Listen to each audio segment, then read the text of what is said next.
विद्यार्थी मित्रांनो, मी नितीन राजपूत सर आपलं सर्वांचं स्वागत करतो. विद्यार्थी मित्रांनो, आज आपण इयत्ता 10वीमधील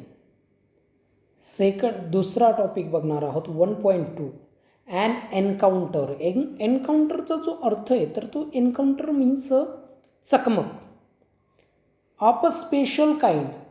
स्पेशल म्हणजे विशिष्ट आणि काइंड मीन्स प्रकार.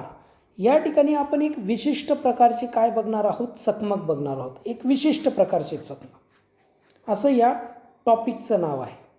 आता बघा, त्या खाली चिटचॅट म्हणून दिलेलं आहे बघा. वॉर्मिंग अपमध्ये चिटचॅट दिलेलं आहे. चिटचॅटमध्ये तुम्हाला विचारलं आहे त्यांनी, पहिला प्रश्न आहे बघा. एक मुलगी दिसते, तिच्या डोक्यावरती कढई आहे आणि त्याच्यामध्ये छोटंसं कुत्र्याचं पिल्लू आहे. मग त्या ठिकाणी त्यांनी पहिला प्रश्न विचारला आहे, what do you see in the picture. हे जे पिक्चर आहे, या पिक्चरमध्ये तुम्हाला काय दिसतं आहे हे त्यांनी विचारलं आहे. What do you think the girl is trying to do. आणि बघा दुसरा प्रश्न विचारला आहे की ही जी गर्ल आहे, ही जी मुलगी आहे, तर ही मुलगी काय करण्याचा प्रयत्न करते आणि वाय, कशासाठी करण्याचा प्रयत्न करते. तिसरा प्रश्न या ठिकाणी दिला आहे बघा.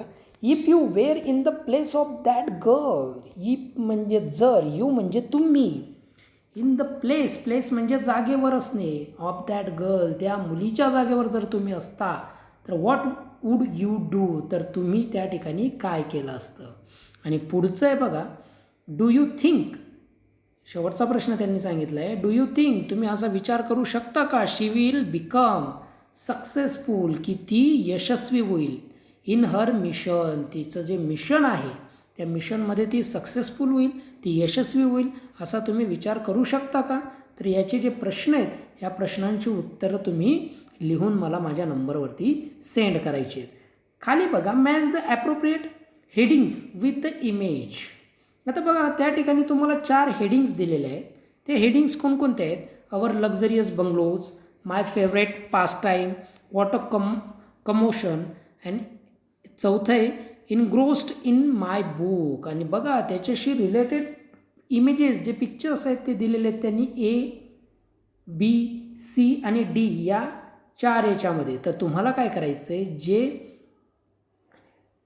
हेडिंग आहे किंवा हेडलाईन आहे तर त्या हेडिंगच्या समोर तुम्हाला ते अल्फाबेट लिहायचं आहे. उदाहरणार्थ बघा, अवर लक्झरियस बंगलोज. आता 1 नंबरला त्यांनी हेडिंग दिलेली अवर लक्झरियस बंगलोज. तर याच्या समोर कोणता अल्फाबेट येणार आहे, तर C अल्फाबेट येणार आहे. कारण त्या इमेजमध्ये वेगवेगळ्या प्रकारचे काय दिलेले आहेत, घरं दिलेली आहेत, घरं दाखवलेली आहेत, म्हणून त्या ठिकाणी C हा अल्फाबेट येणार आहे. अशा प्रकारे या खालच्या जेवढे उरलेल्या हेडिंग्स आहेत त्यांच्या पुढे कोणता अल्फाबेट येईल ते लिहून किंवा ते सोडवून तुम्ही मला माझ्या नंबरवरती सेंड करायचे. आता बघा आपण लेसनला सुरुवात करणार आहोत. बघा हा लेसन लिहिलेला आहे तपन बॅनर्जी यांनी लिहिलेला आहे आणि त्या लेसनमध्ये सांगितलेलं आहे. बघा आता आपण लेसनला सुरुवात करूया. An encounter of a special kind. एक वेगळ्या प्रकारची चकमक या ठिकाणी दाखवलेली आहे त्यांनी. सुरुवातीला त्यांनी काय सांगितलं आहे बघा, my father was a medical professional working for a private company. माझे जे वडील आहेत तर ते काय करत होते, मेडिकल ऑफिसर आहेत.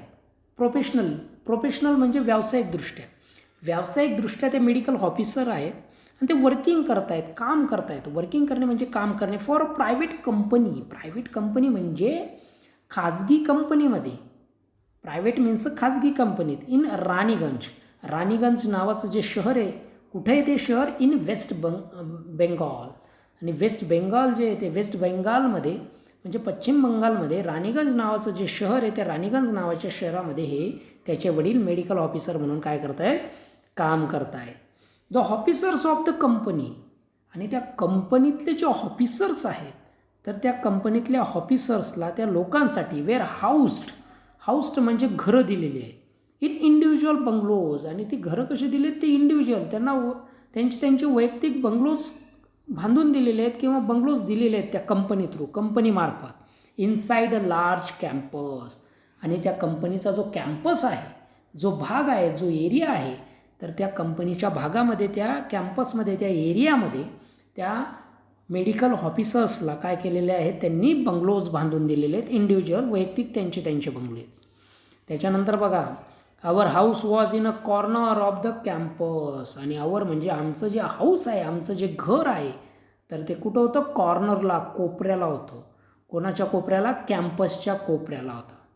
The officers club was adjacent to a boundary wall of our garden. आणि आमच्या कॅम्पसमध्ये जे गार्डन होतं, त्या गार्डनच्या वॉलला लागून, त्या गार्डनच्या भिंतीला लागून, तर ऑफिसर्सचं जे क्लब हाऊस होतं, जो क्लब होता, तर त्या क्लब हाऊसची भिंत आणि आमच्या गार्डनची भिंत, आमच्या कॅम्पसच्या गार्डनची भिंत ही काय होती, एकच होती, एकमेकांना टच होती. आता बघा, त्या भागातील जे गार्डन होतं आणि त्या गार्डनमधील जे कंपाऊंड होतं, तर ते कंपाऊंडमधील जो भाग होता, तर त्याच्यात काय होतं बघा, the compound was luxurious. Luxurious म्हणजे अतिशय भव्य, दिव्य, अतिशय दिसायला सुंदर असं होतं, लक्झरियस, विथ ग्रीन ग्रास. बघा, त्या कंपाऊंडमध्ये, त्या कॅम्पसमध्ये काय होतं, तर ग्रीन ग्रास होता, अतिशय हिरवळ असं गवत होतं. कलरफुल फ्लावर्स, कलरफुल म्हणजे रंगीबिरंगी फ्लावर्स म्हणजे फुलं होती. And a host of tall and majestic trees. आणि बघा, होस्ट करणे म्हणजे काय, आतिथ्य करणे. आणि त्या गार्डनचं, त्या कॅम्पसचं, त्या कंपनीमधल्या त्या कॅम्पसचं जे आतिथ्य होतं, होस्ट करणे म्हणजे काय, आतिथ्य करणे, आदरातिथ्य करणे. तर त्याचं आदरातिथ्य कोण करत होतं, ऑफ टॉल म्हणजे अतिशय उंच, अँड मॅजेस्टिक म्हणजे भव्य उंच अशी जी ट्रीज होती, झाडं होती, तर ती त्याच्यावाली काय करत होती, आतिथ्य करत होती. The seasonal vegetables in the kitchen gardens. आणि बघा, त्याचे किचन गार्डन्स होते, म्हणजे किचनच्या बाजूला जे गार्डन्स होते, त्या गार्डन्समध्ये काय करायचे, तर त्या ठिकाणी सीजनल म्हणजे ऋतूप्रमाणे काय घेतले जायचे, व्हेजिटेबल्स घेतल्या जायच्या, भाजीपाला घेतला जायचा, भाजीपाला लागवड केली जायची. ज्या ऋतूमध्ये जो भाजीपाला येत असेल, तो भाजीपाला त्या गार्डन्समध्ये लावला जात असायचा, जे त्यांच्या किचनच्या बाजूला गार्डन्स होते त्या ठिकाणी. ऑफ द हाऊस होल्ड्स म्हणजे ते जे कुटुंब होते, त्या कुटुंबाच्या बाजूला जे गार्डन्स होते, त्या गार्डनमध्ये काय केलं जायचं, तर सीझननुसार व्हेजिटेबल्स, भाजीपाला लावला जायचा. And the magnificent trees constantly. आणि ते जे मॅग्निफिसंट मीन्स ते जे भव्य, बघा, मॅग्निफिसंट मीन्स भव्य. आता मॅजेस्टिक आणि मॅग्निफिशंट हे काय आहेत, एकमेकांना समानार्थी आहेत, सिनोनिम्स आहेत, म्हणजे समानार्थी आहेत. बघा, MAJESTIC मॅजेस्टिक आणि MAGNIFICENT मॅग्निफिशंट. म्हणजे याचा पण अर्थ भव्य होता आणि मॅजेस्टिकचा अर्थ पण भव्य होतो. तर या दोघं काय आहेत, समान असं त्यांचा अर्थ होतो. तर बघा, द मॅग्निफिसंट ट्रीज, हे जे भव्य दिव्य असे ट्रीज होते, झाडं होते, कॉन्स्टंटली म्हणजे नेहमी, प्रत्येक वेळा काय करत होते, ते अट्रॅक्ट करत होते, आकर्षित करत होते. कोणाला आकर्षित करत होते, स्कॉरल्सला. And many species of birds. आणि बर्ड्स म्हणजे जे पक्षी आहेत, त्या पक्ष्यांच्या अनेक जातींना ते काय करत होते, आकर्षित करत होते. Group of langurs. आणि बघा, त्या गार्डनमध्ये अजून काय होता, ग्रुप होता, गट होता. कशाचा ग्रुप होता, तर तो लंगूरचा म्हणजे माकडांचा एक ग्रुप होता. Had even made their den. आणि त्या ठिकाणी त्यांनी मेड करणे म्हणजे बनवणे आणि तयार करणे, आणि त्या ठिकाणी त्यांनी तयार केलेली होती. काय तयार केलेली होती, देअर म्हणजे त्यांची, डेन मीन्स गुहा. आणि त्यांनी त्या ठिकाणी त्यांची गुहा निर्माण केलेली होती, तयार केलेली होती. In an ashwattha trees nearby. अस्वथा नावाचं जे ट्रीज आहे, त्या अस्वथा नावाच्या ट्रीच्या जवळ, नियर बाय म्हणजे जवळ, त्यांनी स्वतःची गुहा तयार केलेली होती. कोणी, त्या लंगूर्सने. त्याच्यानंतर बघा, they had all become a part and parcel. आणि हे जे सर्व आहे, तर पार्ट अँड पार्सल म्हणजे हे सर्व जो इन्सिडन्स आहे, म्हणजे गार्डन्सच्या मध्ये लावलेला भाजीपाला, ग्रास, मोठमोठे ट्रीज, फ्लावर्स, हे काय झालेलं होतं, आमच्या जीवनातील पार्ट अँड पार्सल. हे काय, प्रोवर्ब आहे ते. तर पार्ट अँड पार्सल म्हणजे काय, तर पार्ट अँड पार्सल म्हणजे अविभाज्य अंग, अविभाज्य गोष्ट, आमच्या जीवनातील एक अविभाज्य अंग झालेलं होतं ते. गार्डन्स, त्याच्यानंतर त्याच्यातले फुलं, त्याच्यातले ग्रास, त्याच्यातले पक्षी, त्याच्यातले सर्व गोष्टी या आमच्या प्रत्येकाच्या जीवनातल्या अविभाज्य घटक झालेल्या होत्या. ऑफ अवर एक्झिस्टन्स, आमच्या अस्तित्वाच्या, एक्झिस्टन्स अस्तित्व, जिवंत राहणे, अँड डेली लाईफ आमच्या रोजच्या जीवनामधलं. आणि बघा आता पुढं काय होतं आहे, अ स्मॉल इन्सिडंट. आणि आता एक ते काय सांगतायत, स्मॉल इन्सिडंट सांगतोय. स्मॉल म्हणजे छोटासा, इन्सिडंट म्हणजे घटना, एक छोटीशी घटना सांगतोय तो. ऑन अ सॅटरडे, आणि सॅटरडेला काय झालं, आफ्टरनून, आफ्टरनून म्हणजे दुपारी, सॅटरडेच्या दुपारी, left a profound effect on me. आणि बघा सॅटरडेच्या आफ्टरनूनला, सॅटरडेचा जो आफ्टरनून होतं म्हणजे दुपार होती, त्या दुपारी घडलेली जी घटना आहे, इन्सिडंट आहे, घटना आहे, प्रकार आहे, तर त्या प्रकाराने काय केलेलं होतं, लेफ्ट केलेली होती. लेफ्ट करणे म्हणजे सोडून जाणे. अ प्रोफाऊंड म्हणजे खोलवर परिणाम करणारी अशी एक घटना घडून गेली, की ती घटना त्यांच्या मनावर खोलवर अशी परिणाम करून गेली. On me, effect on me, परिणाम करणे, इफेक्ट करणे म्हणजे काय, परिणाम करणे, ऑन मी म्हणजे त्याच्यावरती. अँड अनफोल्डेड, आणि अनफोल्डेड होणे म्हणजे काय, प्रगट होणे म्हणजे माझ्या समोर घडणे. बिफोर माय आईज म्हणजे माझ्या डोळ्यांच्या समोर एक घटना घडली. आणि ती जी घटना आहे, तर ती घटना काय होती, तर माझ्या जीवनावरती खोलवर परिणाम करून जाणारी होती. अ होल न्यू डायमेन्शन, आणि होल न्यू डायमेन्शन म्हणजे नवीन एक घटक. आणि बघा त्या ज्या घटना आहे, त्या घटनेमुळे माझ्यासमोर एक नवीन घटक माझ्यासमोर आला, किंवा मला एक नवीन घटक समजला. कशातला, नेचरमधला. काय घटक समजला, dimension means a new feature किंवा न्यू फॅक्टर आपण त्याला म्हणू शकतो. तर एक मला नवीन घटक समजला. To the wonders of gods म्हणजे वंडर्स असणे म्हणजे आश्चर्यकारक ज्या गोष्टी असतात, देवाने बनवलेल्या, निर्माण केलेल्या ज्या आश्चर्यकारक गोष्टी असतात, क्रिएशन, रचना. CREATION, क्रिएशन मीन्स रचना. ज्या आश्चर्यकारक देवाने निर्माण केलेल्या रचना असतात, त्या रचनांविषयी मला एक नवीन प्रकार, नवीन गोष्ट, नवीन घटना मला समोर आली, मला दिसली. काय होती बघा ती घटना. It was a few days into the puja vacation. आता पूजा वॅकेशन म्हणजे सुट्ट्यांचा कालावधी. पूजा वॅकेशन, आता वेस्ट बेंगॉलमध्ये काय असतं, तर देवीचा एक उत्सव असतो, आणि त्या देवीच्या उत्सवामध्ये त्यांना काय असतात, वॅकेशन्स असतात, सुट्ट्या असतात. तर काही दिवसांसाठी त्या ठिकाणी त्यांना सुट्ट्या दिलेल्या असतात त्या वॅकेशनच्या मध्ये. मग त्यांचा जो होता, तर काही दिवसांच्या त्यांना काय भेटलेल्या होत्या, पूजा वॅकेशनमध्ये सुट्ट्या भेटलेल्या होत्या. Just like for any other child, just like म्हणजे सारखं, दुसऱ्या चाइल्ड, एनी अदर म्हणजे वेगळे, जे दुसरे कोणताही मुलगा असला त्या मुलांसारखंच, लाईक मीन्स सारखं. The holidays provided and opportunity, आणि हॉलिडेज जे असतात, ज्या सुट्ट्या असतात, तर त्या आपल्याला प्रोव्हाइड करत असतात, त्या आपल्याला पुरवत असतात. काय पुरवत असतात, अँड अपॉर्च्युनिटी म्हणजे काय, तर आपल्याला त्या संधी देत असतात, संधी प्रोव्हाइड करत असतात, संधी पुरवत असतात.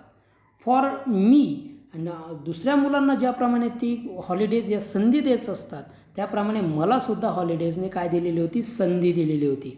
टू बिकम एनग्रोस्ड करणे म्हणजे काय, मग्न असणे. आणि मलासुद्धा त्यांनी मग्न ठेवलेले होते. कशामध्ये मग्न ठेवलेले होते त्या सुट्ट्यांनी, इन अ व्हेरियस मॅगझिन्स, वेगवेगळ्या प्रकारचे मासिकं, वेगवेगळ्या प्रकारचे जे मासिकं होतं ते मासिकं वाचण्यामध्ये मी मग्न होतो. अँड स्टोरी बुक्स, आणि वेगवेगळ्या प्रकारच्या कथा, कादंबऱ्या किंवा कथांच्या ज्या गोष्टीची जी पुस्तक होती, त्या गोष्टींच्या पुस्तकमध्ये मी काय होतो त्या ठिकाणी मग्न होतो.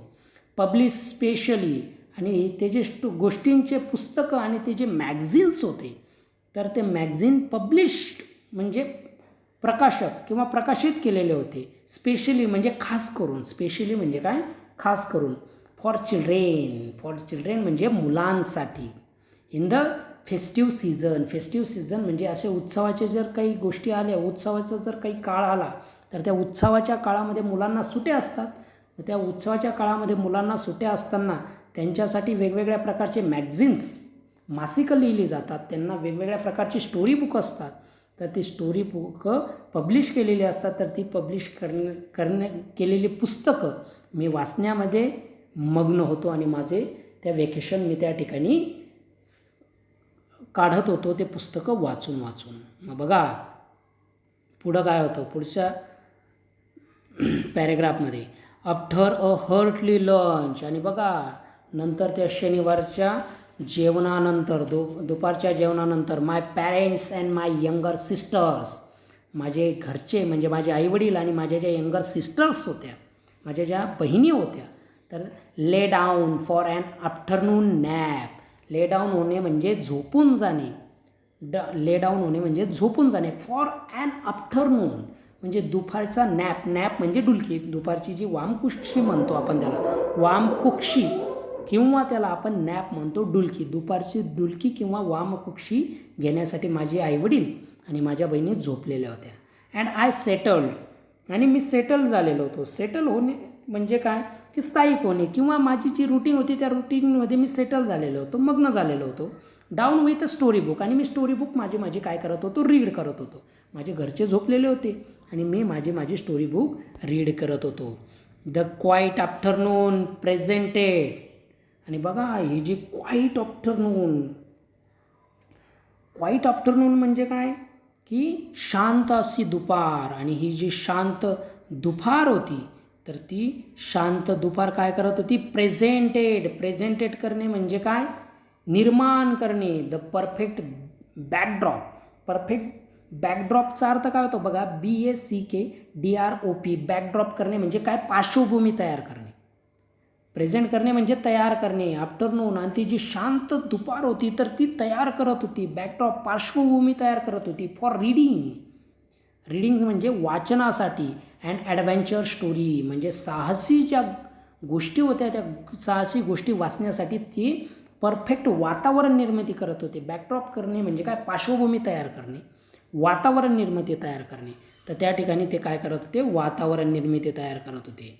द सायलेन्स वॉज ऑकेजनली म्हणजे काही प्रसंगाने, ऑकेजनली म्हणजे काही ठराविक अशा प्रसंगी सायलेन्स जो होता, जी शांतता होती, SILENCE, सायलेन्स म्हणजे शांतता, आणि शांतता जी होती तर ती ऑकेजनली म्हणजे काही प्रसंगी ब्रोकन होत होती. ब्रोकन होणे म्हणजे काय, तुटत होती. का तुटत होती, by the sound of my family snoring, आणि कशाच्या साऊंडने, कशाच्या आवाजाने, ऑफ माय फॅमिली म्हणजे माझ्या घरच्यांच्या फॅमिलीच्या स्नोरिंगमुळे. स्नोरिंग मीन्स घोरणे, कारण ते झोपलेले होते ना, त्या त्यांच्या झोपण्याने ती काय होत होती, तर जो सायलेन्स होता तर तो सायलेन्स काय करत होता, ब्रेक होत होता.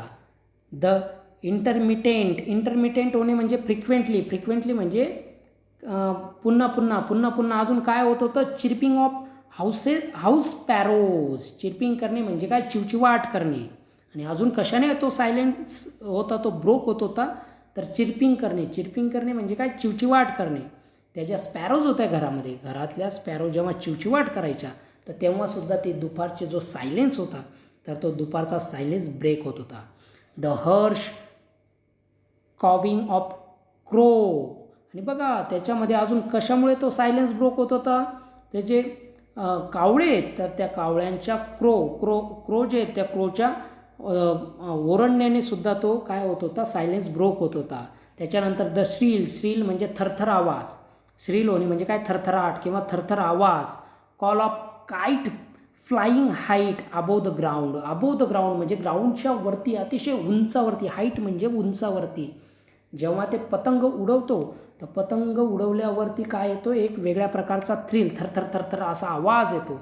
तर त्या थरथर अशा आवाजने सुद्धा काय होत होता, त्या ठिकाणी सायलेन्स ब्रोक होत होता, सायलेन्स त्या ठिकाणी तुटत होता. त्याच्यानंतर बघा, minutes ticked by, I become deeply absorbed in the book, आणि बघा एवढं असूनसुद्धा म्हणजे बघा माझ्या घरच्यांच्या घोरण्यामुळे सुद्धा सायलेन्स ब्रेक होत होता. त्याच्यानंतर चिमण्यांच्या चिर्पिंग मीन्स चिवचिवाटमुळे सुद्धा सायलेन्स ब्रेक होत होता. त्याच्यानंतर श्रील ऑफ फ्लाईंग काईट, आणि म्हणजे पतंगाच्या उंचावरती उडताना जो आवाज येत होता त्याच्याने सुद्धा सायलेन्स ब्रेक होत होता. परंतु मी आय म्हणजे मी, बिकम डीपली म्हणजे खोलवरती, ॲब्सॉर्ड होणे, मग्न होणे, आणि मी तरीसुद्धा एवढं सायलेन्स ब्रोक होत असतानासुद्धा मी अतिशय खोलवर मग्न होतो. इन द बुक, स्टोरी बुकमध्ये काय होतो, मी मग्न होतो. मग पुढं बघा